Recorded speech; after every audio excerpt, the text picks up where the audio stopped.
Hello students. 11th class के बच्चों का स्कूल में एडमिशन हो चुका है, लेकिन स्कूल नहीं खुल रहा है। इसलिए उनको, जो बायोलॉजी के बच्चे हैं, उनको उनका पहला लेसन समझाने के लिए आज हम ये वीडियो बना रहे हैं। आपके किताब की पहली यूनिट का नाम है डाइवर्सिटी इन लिविंग वर्ल्ड, और इसके अंदर 4 लेसन टोटल आते हैं, जिनका पहला लेसन का नाम है the living world.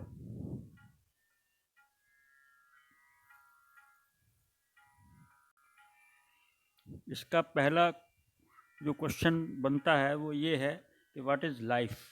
Life is a unique complex organisation of molecules expressing through chemical reactions which lead to growth, development, responsiveness, adaptations and reproduction. What is living organism? A living organism is self-replicating, evolving and self-regulating interactive system capable of responding to external stimuli.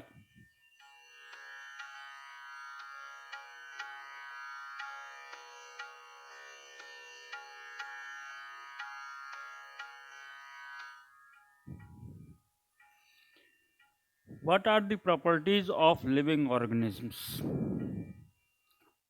Properties of living organisms are growth, reproduction, metabolism, cellular organization, consciousness, and some others.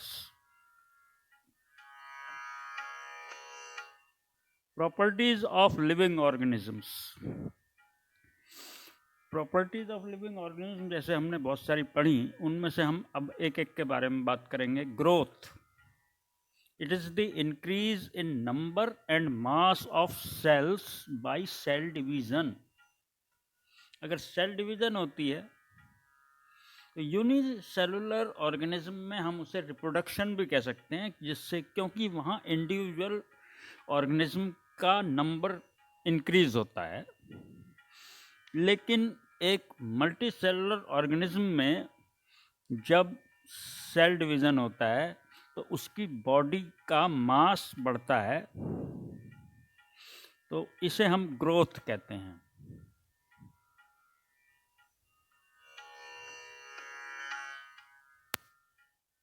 ये देखिए दिखाया है, plants में growth continuous होती है through out life span. Plant में growth कभी रुकती नहीं है, जब तक वो जिंदा रहता है तब तक उसमें किसी न किसी तरफ से कोई नई टहनी या नए पत्ते बनते ही रहेंगे। लेकिन एनिमल्स में ग्रोथ एक सर्टेन एज तक होती है। लेकिन जो पुरानी सेल्स हैं, या चोट लग गई है या कोई टूट फूट हो गई है, उसको भरने के लिए सेल डिवीज़न फिर भी हमेशा थोड़ा बहुत होता रहता है।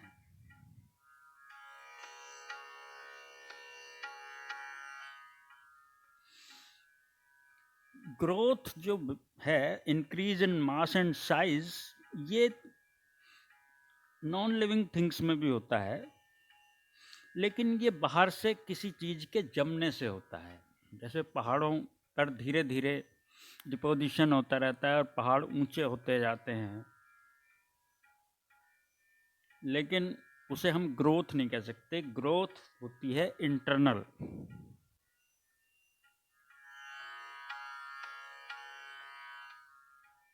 नेक्स्ट प्रॉपर्टी है reproduction.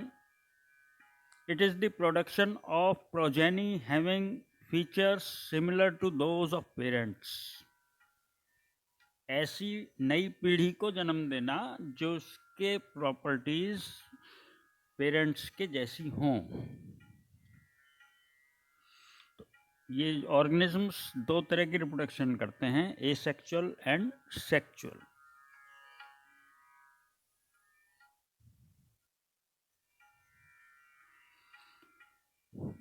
Unicellular organism growth and reproduction are the same because they reproduce by cell division.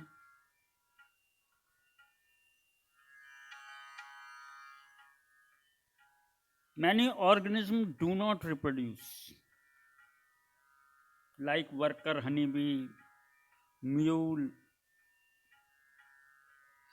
तो हम रिप्रोडक्शन को कोई डिफाइनिंग प्रॉपर्टी नहीं मान सकते, लेकिन फिर भी ये एक प्रॉपर्टी है लिविंग बींग्स की, क्योंकि ये नॉन लिविंग्स में नहीं होती। लेकिन ऐसा नहीं है कि अगर कोई रिप्रोडक्शन नहीं करता है तो हम उसको नॉन लिविंग मान लें।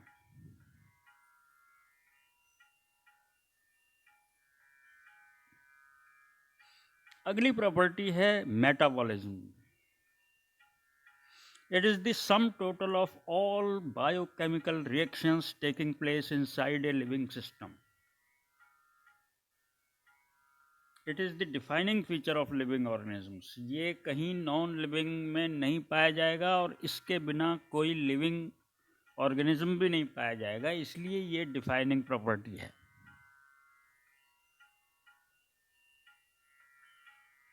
Metabolic reaction can be demonstrated outside the body in cell-free systems. Isolated metabolic reaction in vitro are not living things but are living reactions.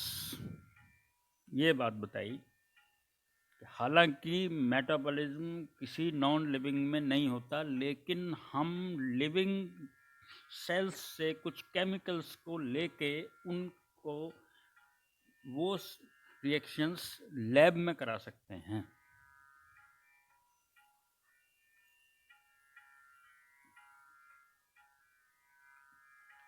अगला प्रॉपर्टी है सेलुलर ऑर्गेनाइजेशन।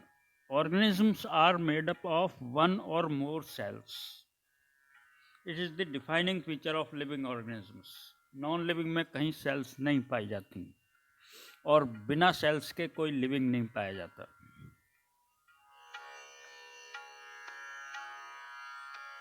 और अगली प्रॉपर्टी है कॉन्शियसनेस।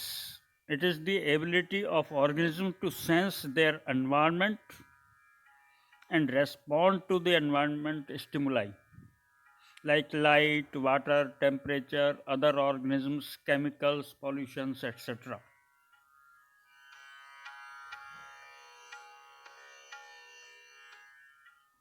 इसके बाद अब हम शुरू करते हैं diversity in the living world. The number and types of organisms present on earth refer to biodiversity. Biodiversity का मतलब है कि कितने अलग अलग तरह के ऑर्गेनिज्म धरती पर पाए जाते हैं। ये लगभग 1.7 to 1.8 मिलियन है और अभी बहुत सारों की खोज नहीं हुई होगी। इसके लिए हमने एक ब्रांच ऑफ बायोलॉजी बनाई है जिसको टैक्सोनॉमी कहते हैं। It is the study of identification, classification and nomenclature of organisms. किसी ऑर्गेनिज्म के कैरेक्टर्स को नोट करना, उससे उसका आइडेंटिफिकेशन करना कि भाई पहले से इसको किसी ने दूसरे ने आदमी ने खोज तो नहीं रखा, और फिर उसका क्लासिफिकेशन करना, उसको कौन सी कैटेगरी में रखना है, और उसका नोमेनक्लेचर करना। नोमेनक्लेचर करना इसलिए ज़रूरी है कि बार बार एक ही स्पीसीज़ की खोज लोग बाग करते रहें, उसके नए नए नाम रखते रहें, तो उससे भी गड़बड़ हो जाएगी।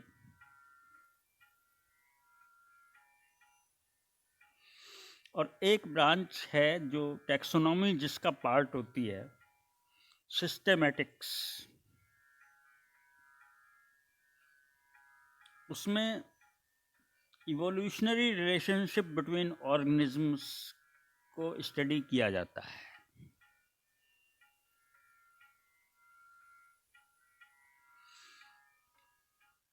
सबसे पहले कार्ल लिनियस को इस ब्रांच का जन्मदाता माना जाता है, फादर ऑफ द टैक्सोनॉमी। उन्होंने 1735 में सिस्टेमा नेचुरी नाम की बुक लिखी।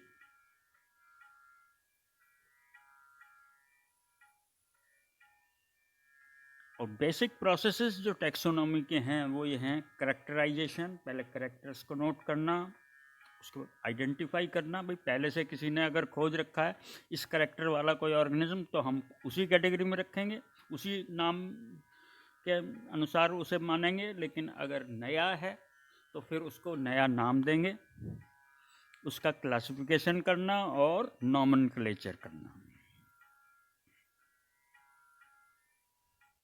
तो करेक्टराइजेशन में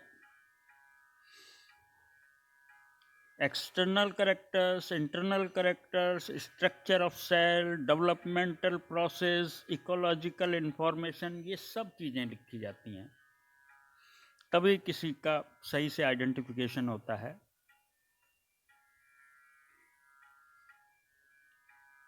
करेक्ट डिस्क्रिप्शन लिखने के बाद जितने भी पहले से स्पीसीज खोजी जा चुकी हैं उनसे मिलान करते हैं, जिससे उसका आइडेंटिफिकेशन होता है।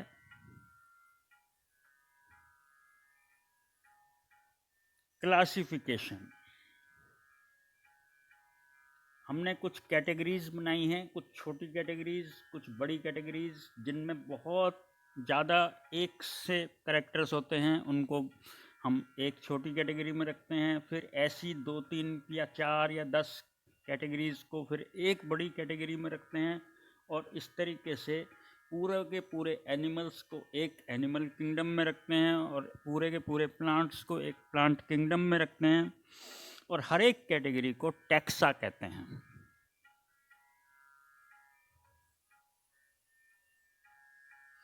नॉमेनक्लेचर, जैसा कि आपने पहले 9th क्लास में भी पढ़ा होगा, बाइनोमियल नॉमेनक्लेचर ये भी लिनियस ने ही शुरू किया था कि किसी भी ऑर्गेनिज्म का नाम 2 वर्ड्स से बना होता है, पहला जीनस और दूसरा स्पीसीज, और ये स्टैंडर्डाइज्ड होता है, पूरे दुनिया में माना जाता है।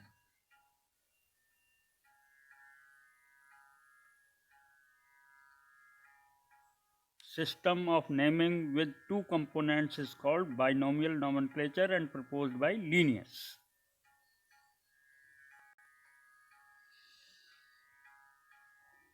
बॉटनिकल नेम्स पौधों के international code of botanical nomenclature से के रूल्स के अनुसार होते हैं, और जूलॉजिकल नेम एनिमल्स के ये ICZN international code of zoological nomenclature से के रूल्स के आधार पर रखे जाते हैं।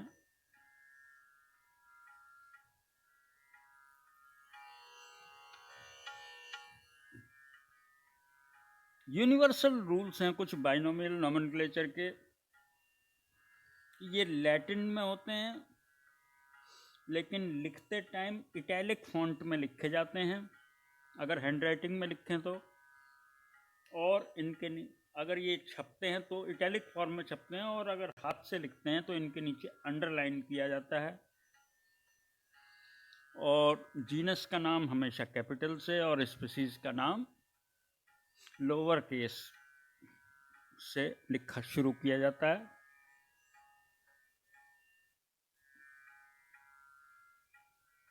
जैसे एग्जाम्पल मैंजीफेरा इंडिका का इन्होंने दिया है, हाथ से लिख रहे हैं तो अंडरलाइन करेंगे, लेकिन अगर छप रहा है तो उसको इटैलिक फॉन्ट में छापेंगे, जिससे थोड़ा अलग दिखाई देता है।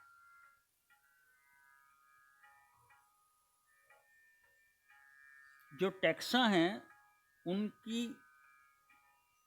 कैटेगरीज रैंक जो हैं वो किंगडम से शुरू होते हैं। किंगडम के अंदर फाइलम होते हैं, एनिमल्स में फाइलम कहते हैं, लेकिन प्लांट्स में इन्हें डिवीज़न कह देते हैं। उनके अंदर क्लासेस होती हैं, क्लास के अंदर ऑर्डर्स होते हैं, ऑर्डर्स के अंदर फैमिलीज़ होती हैं, फैमिलीज़ के अंदर कई सारे जीनस होते हैं, और एक जीनस में कई सारी स्पीसीज़ हो सकती हैं। जो स्पीसीज़ है वो सबसे छोटा टैक्सा है, सबसे छोटा रैंक है। उसके अंदर जितने भी ऑर्गेनिज्म होते हैं, इंडिविजुअल ऑर्गेनिजम्स, उनके करेक्टर्स लगभग सेम होते हैं, लेकिन उनमें भी थोड़ी बहुत वैरायटी होती है।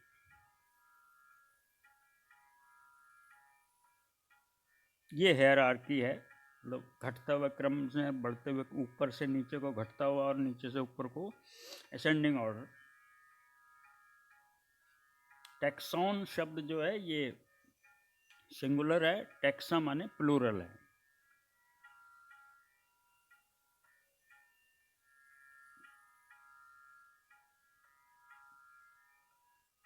ये देखिए कुछ एग्जाम्पल्स दिए हैं, तो आपकी बुक में जितने एग्जाम्पल हैं वो सब आपको ज़रूर याद होने चाहिए।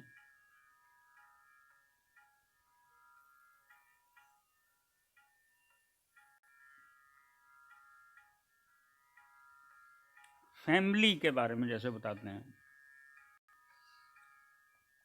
फैमिली सोलेनेसी आपके कोर्स में भी है। ये इसके अंदर आलू, टमाटर, हरी मिर्च, कैप्सिकम, चिली, ये सब आते हैं। इनके करेक्टर्स लगभग फ्लावर करेक्टर्स अगर देखेंगे तो बिल्कुल एक जैसे मिलेंगे। पिटूनिया, धतूरा, पोटैटो, टोमेटो, ये सब इसके अंदर आते हैं। ऐसे ही इसमें दिए फेलिडी, जिसके अंदर ये बिल्ली वाली फैमिली है। इसमें बिल्ली, टाइगर, शेर, चीता, पैंथर, ये सभी आते हैं। तो एक जैसे रिलेटेड जेनरा अगर एक जगह इकट्ठे कर दिए जाएं तो उसे हम फैमिली कहते हैं।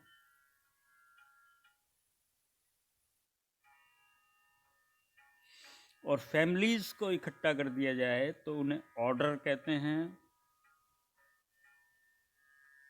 जैसे इन्होंने दिया है कि फैमिली कॉन्वोल्वुलेसी और फैमिली सोलेनेसी, इन दोनों को जोड़ दिया तो ऑर्डर पॉलिनोमियल्स बन गया, पॉलीमोनियल्स।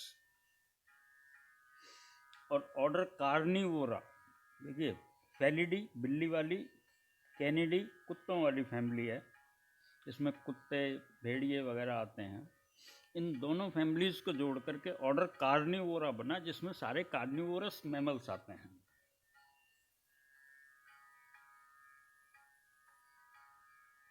और बहुत सारे ऑर्डर्स हैं मैमल्स में, जैसे प्राइमेटा हमारा ऑर्डर है, इंसान, बंदर, चिंपांजी उसमें आते हैं। और कार्निवोरा जो बिल्ली कुत्तों का ऑर्डर है, ऐसे ही और भी ऑर्डर्स हैं। इनको मिलाकर के मेमेलिया क्लास बनती है। और जैसे इन्होंने ऑर्डर्स दिए, एक पॉलीमोनियल्स का एग्जांपल दिया था, इस ऐसी सेपेंडेल्स है, और भी बहुत सारे ऑर्डर्स हैं। उन सब को मिला के डाइकोटाइलिडॉन क्लास बनती है, जिसमें डाइकॉट एंजियोस्पर्म्स सारे आते हैं। उसके बाद डाइकॉट और मोनोकॉट को मिलाएं तो डिवीज़न एंजियोस्पर्म बनता है, जो फ्लावरिंग प्लांट्स। और अगर एम्फीबिया, रेप्टिलिया, एवीज, मेमेलिया, इन सारी क्लासेस को मिलाएं तो फाइलम कॉर्डेटा बनता है, जिसमें नोटोकॉर्ड वाले सारे एनिमल्स आते हैं। और जितने भी डिवीज़न हैं, एंजियोस्पर्म, जिम्नोस्पर्म, ब्रायोफाइटा, टेरिडोफाइटा, सबको मिलाएं तो किंगडम प्लांटी बनता है। और phylum Chordata, arthropoda, Annelida, Mollusca, ये सब एक जगह मिलाएं तब जाकर के किंगडम एनिमेलिया बनता है। तो अगले लेसन में हम पढ़ेंगे क्लासिफिकेशन, उसमें इनकी डिटेल मिलेगी हमें। अभी हम केवल ये समझ रहे हैं कि टैक्सा क्या होता है और हायरार्की, रैंक कैसे बनते हैं।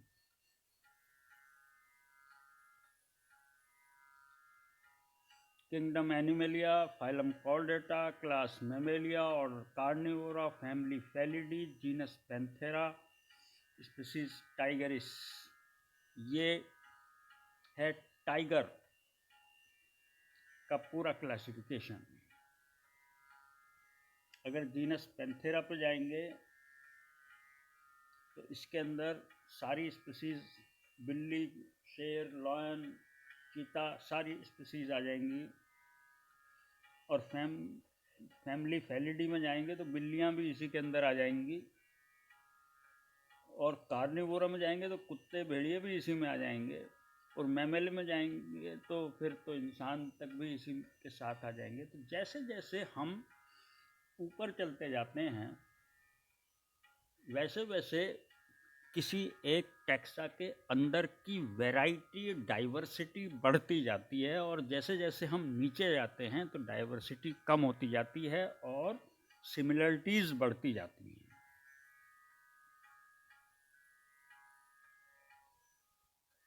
अब इन्होंने कुछ और एग्जाम्पल दिए हैं, man, house fly, mango, wheat. ये आपकी बुक में है, आपको याद रखने हैं, क्योंकि कभी भी एक नंबर का क्वेश्चन पूछ सकता है कि फैमिली कौन सी है वीट की। ये सब आपको याद रखना। ये आपकी बुक में जो चार्ट दिया है उसका फोटोग्राफ है, इसको अपने कॉपी में बना करके याद करेंगे।